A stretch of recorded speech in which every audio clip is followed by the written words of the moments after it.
Banky special. Yeah. Pure deliciousness. Pure deliciousness, man. My name is Banky, man. Everybody calls me Banky. That's the name that I got from my grandmother when I was young. I'm coming out here after 30 years. Yeah, I ain't got nothing, but I'm gonna have something because I'm rich in personality, you know, and I'm rich in love. My family love me, and that's really all that counts.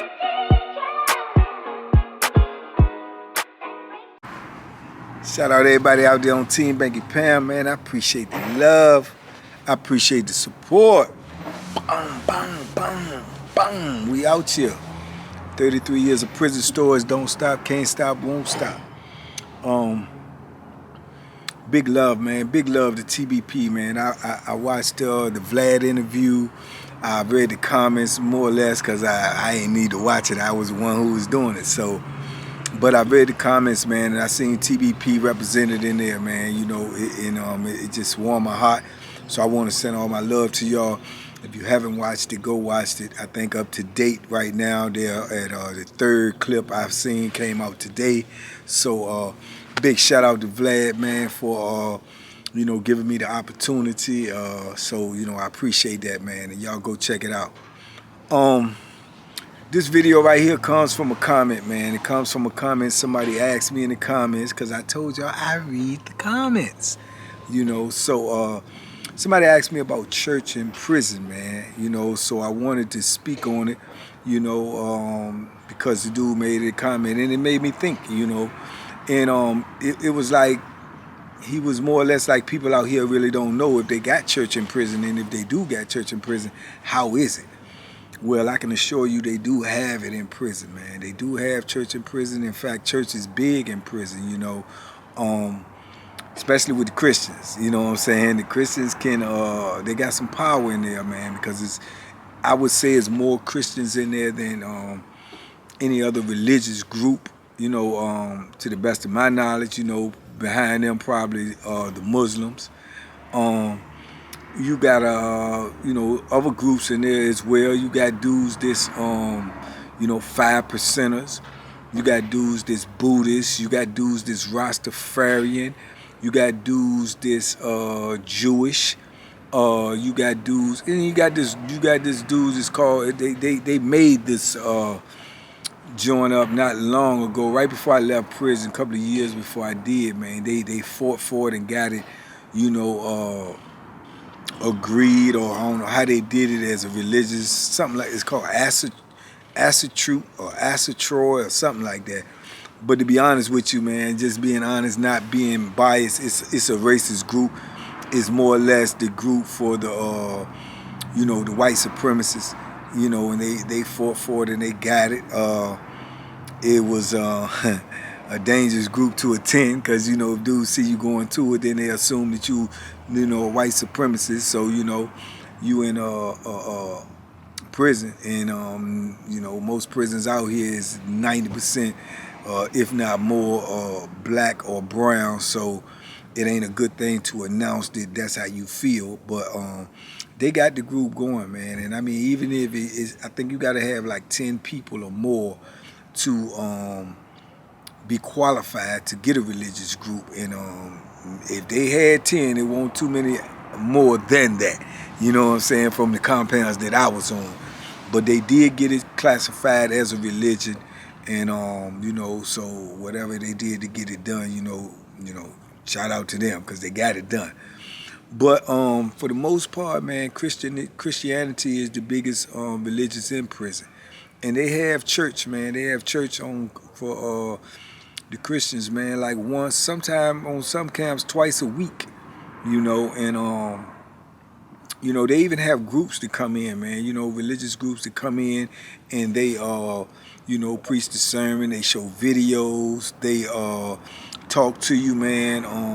And the reason I know this is, man, because I attended quite a few of those, man, especially in my last 4 to 5 years, you know, because they had a good little group coming in there, man, and they was really spreading positivity. They was really spreading love, you know, kindness, and and I appreciated that. You know what I'm saying? And me myself personally, I've studied all religions. You know, a lot of them, not all. I'll take that back. Not all religions, but I've studied a lot of them, man. I've studied the Christianity. You know, read the Bible. I've studied Islam, read the Quran. You know, I've studied a little bit of Rastafari, a little bit of Buddhism. So, you know, I don't discriminate against no religion, man. And I don't discriminate against nothing that anyone choose to believe in is higher than self, because I do believe there's something higher than us, you know. And so I don't knock nobody for whatever their preference is. But I definitely went to a lot of them services, man, with that group that was coming in. I can't remember the name of them, but I do know that it was a good group, man. They had a lot of kind-hearted people that was coming in there out of the kindness of their heart, man. They weren't getting paid, you know. They was coming in there, man, you know, giving out pamphlets, man, giving out, you know, gifts and stuff sometime, you know, and you know, showing videos, showing reenactments of certain situations, and, you know, coming around and talking to you, shaking everybody's hand. No one came in that meeting or left those services without getting, you know, their hand shook, coming in and going out, you know. And I had a celly that was going at the time. You know, Coffee Monster Keith. You know, he's an avid church goer. You know what I'm saying? And so he kept telling me about, you know, all the things that was going on over there, and I went over there and tried it out one week. Got on the list. You have to get on the list. I got on the list to go over there. I went over there, man, and I had a good experience. So, you know what I'm saying, I kept going back, you know. And I always think it's good for the soul, man. It's good for the soul to you know, get that energy in you, that positive energy, that reinforcement, that you know, that encouragement, that, you know, somebody out there, you know, has not forgot you. Somebody out there prays for you. Somebody out there, you know, believes in you, you know, and you know, still puts some value on your life. So I think that's very important, man, especially when you're in the situations that we're in, you know, where our life is being devalued. You know, our life is being disrespected. Our life is being, you know, put on the lowest level possible. So when you got people that come in there, man, and they take their time, their energy, their, you know, resources, man, and come in there just to spread that positive energy, I think it's very admirable, you know. So yeah, I enjoyed myself when I was going to those, and I got a lot out of it, you know.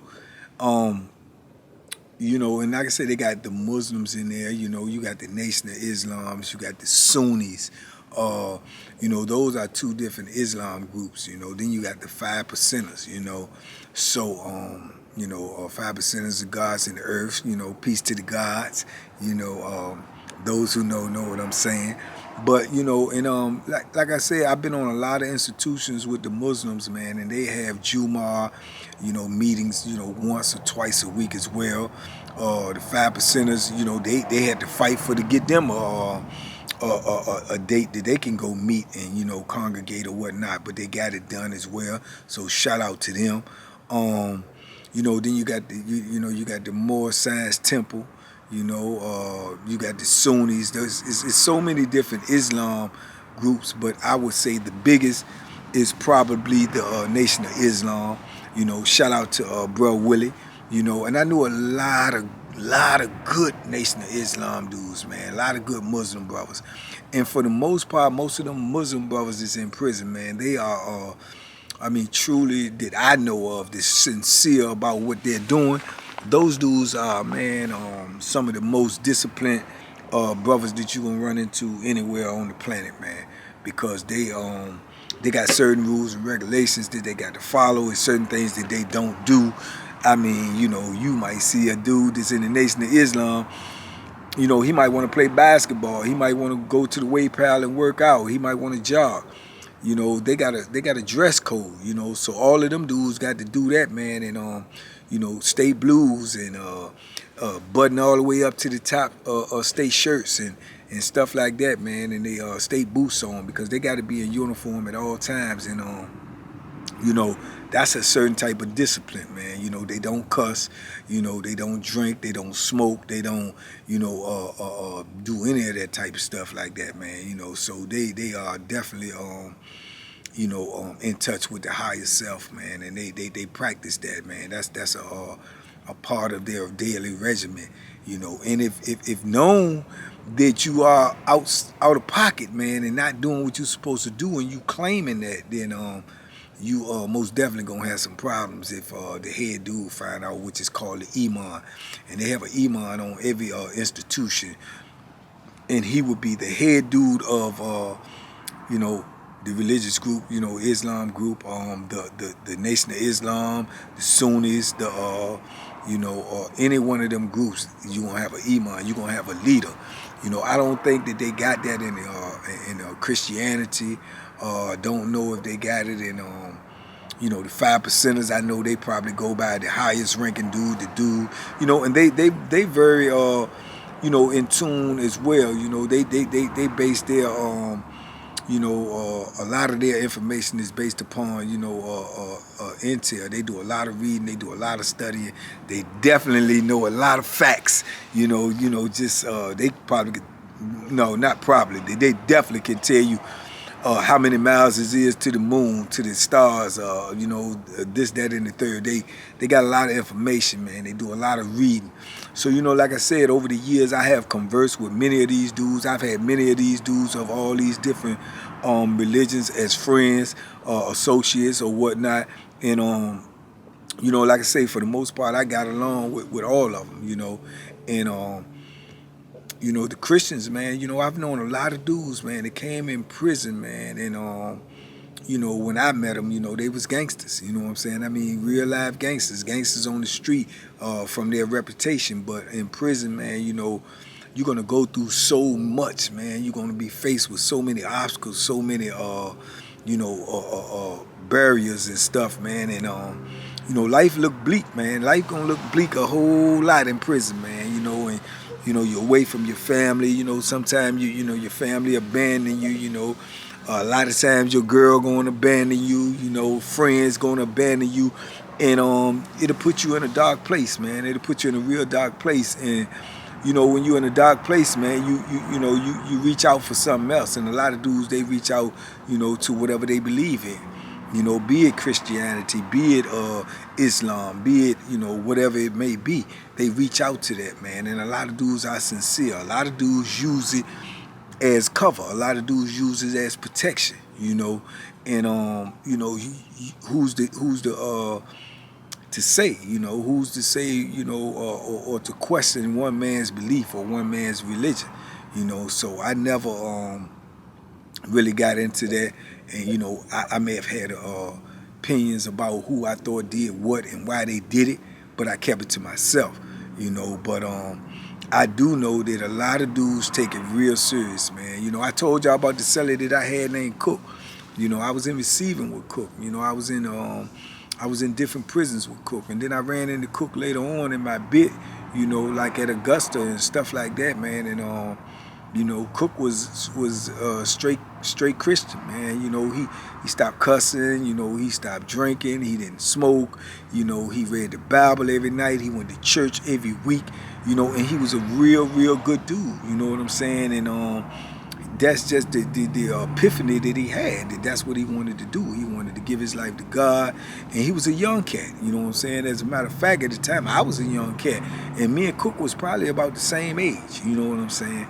And the rest of the time I was around Cook, whenever I ran into him, and I ran into him a couple of more times after that, he had not strayed away from what he believed in, so I believed him, Another dude I knew named Pee Wee Love, man. Pee Wee Love was a character in itself, man. Pee Wee was a funny dude, man. He was a real funny dude, but he was known on the street to be a hustler, one of the best hustlers out on the street, man. He had actually came to prison, to the best of my knowledge, for killing somebody for messing his money up on the street. But when I met Pee Wee Love, man, you know, and all the things I heard about him, and this, he had a bubbly personality. He used to box. He was, you know, he's being there teaching dudes how to box and everything. But he had already given his life to God, man. He was serious about his Christianity, man. You know, he was in the cell with a white dude, man, that was like about 500 pounds, man. I'm talking about no exaggeration. But he moved in the cell with the dude on purpose to more or less protect the dude, because the dude was a brother of his, a brother Christian. So, you know, and Pee Wee Love would go to war for him, man, and he would bring that, you would bring that bad side out of him if you mess with his celly, you know what I'm saying?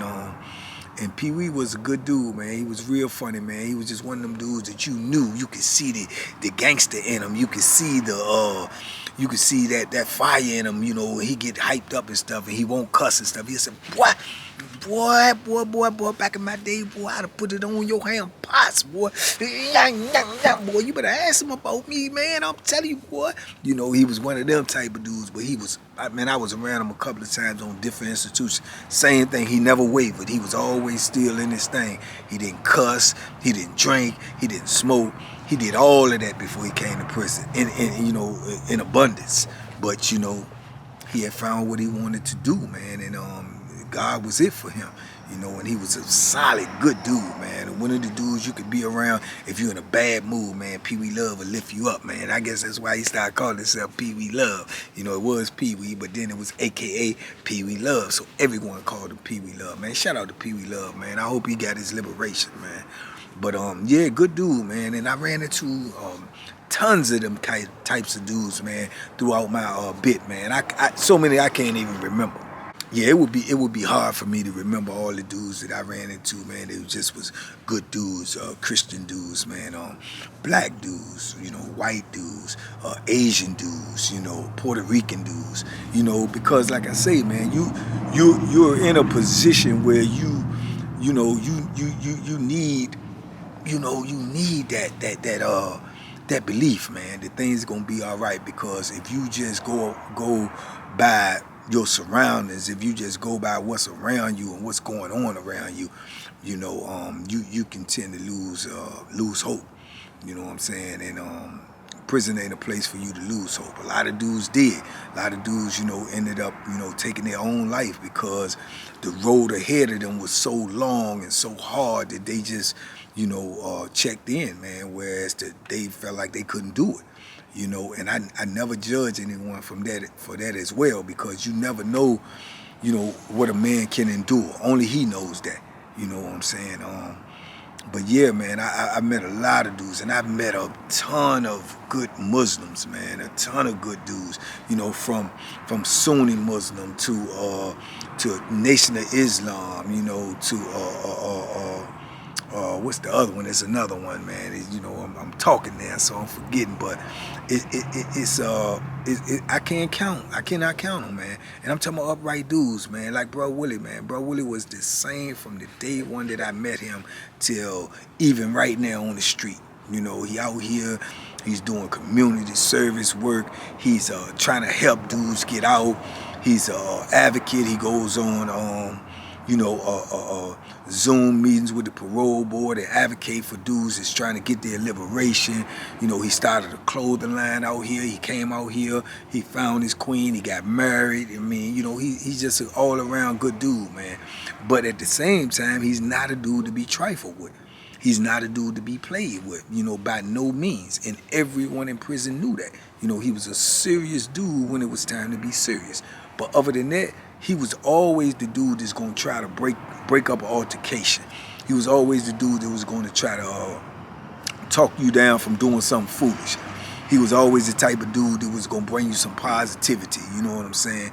He was always a black man or brother man or beloved or soldier. You know, these is, you know, the words that he come out his mouth when he speak to you, you know. He never used the N-word. He never cussed. You know, you'll never catch him drinking. You'll never catch him smoking. You'll never catch him, like, trying to shoot a shot at one of the female officers. You would never catch him doing any of that. Because this is the lifestyle that he chose, and this is his religion, and he adhered to that every day that I knew him, you know. And I've known him probably over you know, probably close to over 25 plus years, you know. So, you know, Bruh Vincent, same way. You know, Bruh Vincent did 40-some years. I've been around Bruh Vincent probably close to 30 years. Never heard him cuss. Never heard him raise his voice. Never heard him down talk somebody, you know. And you know, these are good people, man, you know. And I believe a lot of these people, man, they choose what they choose for whatever reason they choose it. But I don't think it's any bad reason to find whatever you can find to believe in, and that can uplift your spirits, you know, make you feel better about yourself, make you feel more complete. You know what I'm saying? Because like I say, in a place that's so dark and dreary as prison, man, you can lose hope so easily, and you can fall into a dark place and never come out. You know what I'm saying? Never come out. So whatever it is to help you stay afloat, you know, I commend that. You know, I commend that, and I commend them dudes' discipline. You know, I commend their discipline. You know, me, I never joined any type of group while I was in prison. I never joined a gang, or never joined a clique. I never joined, you know, a mob. I never joined a religious group.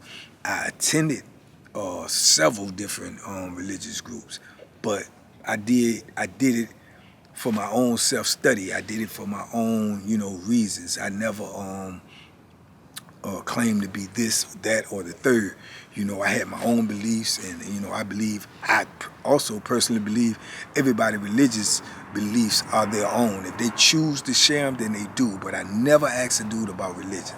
Never. I've never asked a dude why he believe in this or why he believe in that, or why are you this or why are you that. I never did, because I feel like that's somebody's personal business. And you may see from the outside that this dude, you know, he goes to Sunni classes, or this dude, he goes to the Christian church, and he goes to the services or whatnot.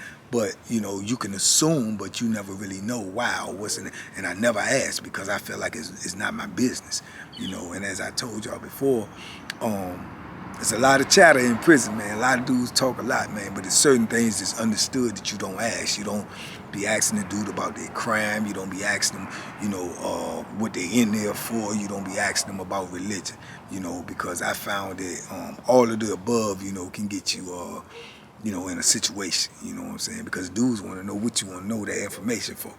Or what is it to you, or what are you gonna do with that information?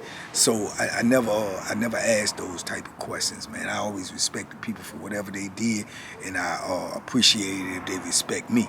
Now, me, like I said, I studied a lot, man. I came home with a lot of material, you know, a lot of different type of material, as far as religion, because it was for my own self-study, you know, and I still, you know, read stuff today, you know, research today, study things today, you know, for my own, you know, knowledge. You know, I believe you can never have too much knowledge in anything, you know, so it's always a good thing to do.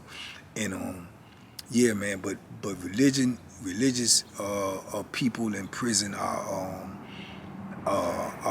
really, for the most part, from what I've seen, if they're in it, they're really in it.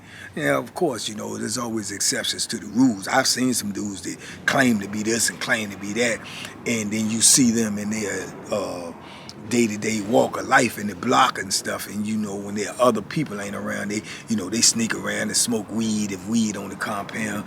You know, they sneak around and drink if they can get some of that good old Jerry wine, you know, and things like that. But you know, like I say, that's them. That's what they choose to do.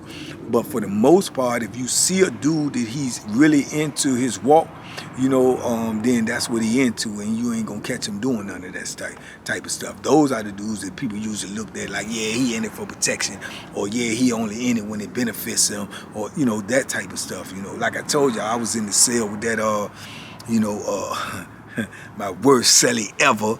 You know what I'm saying? And in there with that clown, that Bama, you know, and he was claiming to be Sunni Muslim. And to me, I knew a fact what it was for. It was for his protection, you know, but he did everything under the sun when them doors was closed. You know, it's certain things they aren't supposed to do, you know, certain things they cannot do.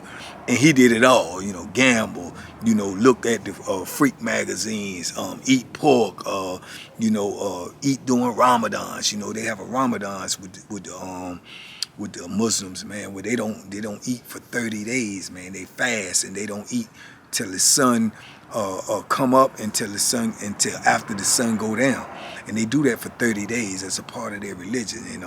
Man, that joker was in the cell with me eating like a pig, you know what I'm saying? And going out there and acting like he was hungry and starving with all the rest of them, like, yeah, man, can't wait for the food. He was just fake as a $9 bill, man, but it is what it is. And there's a lot more dudes like him, and they do what they do for their own reasons, but you can't knock them, man. People do what they got to do to survive. So, it's just that he was right up under me and I could actually see it. But I always knew that you never know what's in a man's heart. You never know what's in his mind. You never know what's on his agenda. And if you take a lot of time to try to figure that out, you're going to lose, what's going on with yourself. So I never really took a lot of time to figure out what a dude was doing unless he had some ill intent for me. And then it was my job to know what he doing and when he doing it and how he planned on doing it. So yeah, but religion in prison is serious, and they got a lot of rules and laws that they cannot be denied, and they know that, because you have a lot of smart cats in there, man, and they know that. So the administration has no choice in to set aside some type of time for them to congregate, to have meetings, to have services and stuff. They have no choice. That is law. Whether they want to do it or not, they don't want to do it because they don't want to do anything besides, cash a check. But they have to, you know what I'm saying? And one thing for certain, those groups are going to make sure that they do that if they don't do nothing else. So, yeah, they push and push until they get what they're supposed to have. Now, if the whole prison did that same thing and took that whole philosophy, maybe prisons would be better off than they are. The conditions would be better. We'll get some of the things that we're supposed to have, but that's just not the case because, for the most part, everybody's on their own agenda. Everybody's on their own, trip to survive. They're on their own road to, making sure that I'm good, instead of, looking out for everybody else. And people can look at that how they want to look at it, but you do have to take care of yourself. Self-preservation is the first law of nature. If you cease to exist, all your other agendas, fall to the wayside as well. But, I do think prison is lacking a lot of unity, and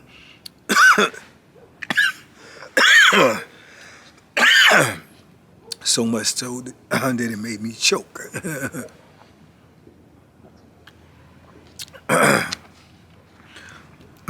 But when it comes to religion, for the most part, those dudes they unified. They they unified. You know what I'm saying? And they stand together. You know what I'm saying? And whatever the cause is, that I done seen them. Go around and pass out grievances. Excuse me, when they got a problem, and they get everybody to sign it.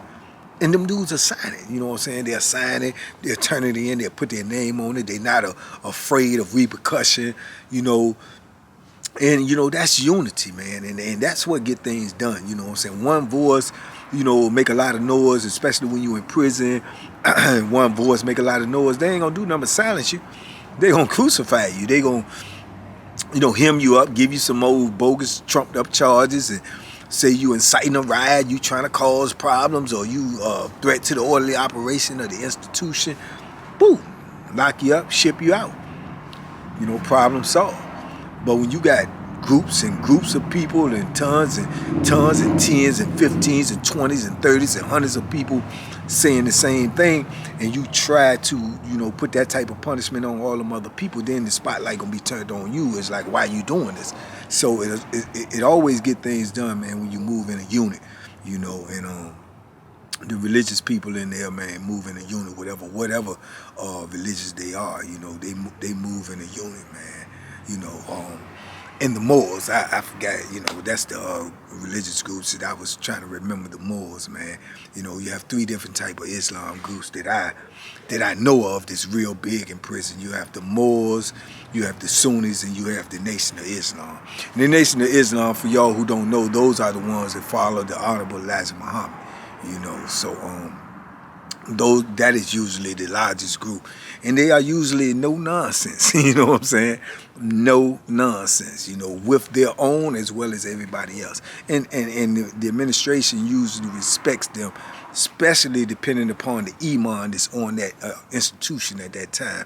If he's a serious dude and he's known to be serious and he's about his thing, you know, they would usually you know, I've been on camps where they will defer to him when it's somebody in the Nation of Islam that they have a problem with, or that they want to lock up, or that, you know, if they got to be right when they doing it, because they will be questioned, you know what I'm saying? And I know that may sound strange. You going to question the administration? Oh yeah, they will. Because at the same time, those numbers that they have are so big, and they will do what they are told to do. They are definitely disciplined. And if I never seen or heard, or, you know, of an imam just telling them to just crash out. But I've been on institutions where if the imam had told them to do that, they most definitely would do it, without a shadow of a doubt. And what I mean by crash out, if they just wanted to wage war against the administration and just take their licks, but just to make their point, they would definitely do it. You know what I'm saying? So, yeah. But anyway, I just wanted to talk about this, man, because the brother, you know, forgive me for, you know, not remembering exactly who you are, but you know who you are, and shout out to you, salute. But I read it yesterday, and it was just on my mind while I had this time, and I wanted to make this video. So salute to you, my brother, and I hope this, you know, answers a lot of your questions, and hope it answers a lot of other people's questions in there, you know. And like I said, man, it's a blessing in every lesson, man. And the blessing is, man, if you can find anything that will help you get through something, then, you know, more power to you, my brother. More power to you, my sister. Because we all need what we need to get through what we need to get through, man. But I appreciate y'all out there, man. I'll be right back at you in a minute. Y'all be safe out there. Be smart. Make good decisions, man. And by all means, duck them. Boom, boom, boom, boom, boom, boom, boom. Duck them hooks, man. They out there. They come in all forms. They come in all shapes, all sizes. But we gonna duck them, man, because we Team TVP Nation, and we out here, and we make it.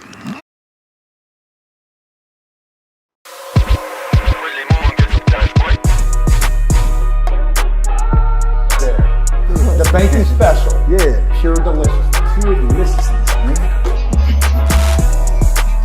My name is Banky, man. Everybody calls me Banky. That's the name that I got from my grandmother when I was young. I'm coming out here after 30 years. Yeah, I ain't got nothing, but I'm gonna have something because I'm rich in personality, you know, and I'm rich in love. My family love me, and that's really all that counts.